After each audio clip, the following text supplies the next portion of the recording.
তিস্তা ক্যানেলে জীবনের ঝুঁকি নিয়ে স্নান, সতর্কতা উপেক্ষা করে বিপজ্জনক আনন্দ। প্রচণ্ড গরমে স্বস্তির খোঁজে ছোট থেকে বড় সকলেই ভিড় জমাচ্ছেন ফুলবাড়ি তিস্তা ক্যানেলে।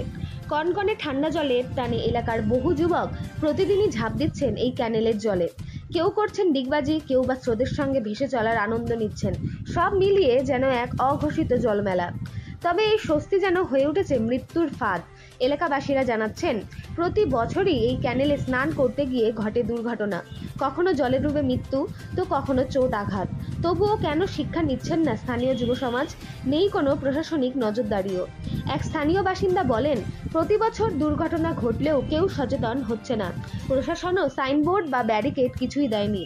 প্রশাসনের তরফে এখনো পর্যন্ত কোনো নিষেধাজ্ঞা জারি না হওয়ায় সাধারণ মানুষ নিজের ঝুঁকিতেই নামছেন ক্যানেলের জলে।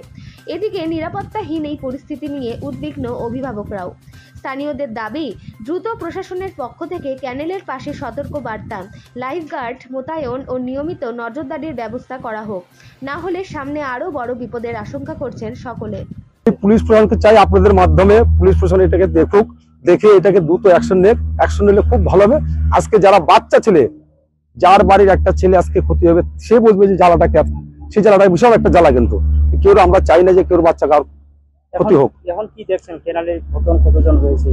অনেক শয় লোক ছেলে পেলে চান করতেছে, বাচ্চা ছেলে, একটু সে বড় না, যারা বাচ্চা 10-12 বছর বয়স তারা চান করতেছে ক্যানেলের মধ্যে। আজকে জলে একটু মিডিলে গেলে পরে সেখানে তলিয়ে যাবে, একদম 100% গ্যারান্টি তলিয়ে যাবে। প্রতি বছরই দুর্ঘটনা 2-4টা করে প্রতি বছরই ঘটে। কিন্তু এখানে বলার সত্ত্বেও কিন্তু কার কোনো টান দিয়ে যায় না। ওই 2 দিন পরে বলবো, 3 দিন পরে আবার সেই নতুন করে সে এসে আবার চান করবে।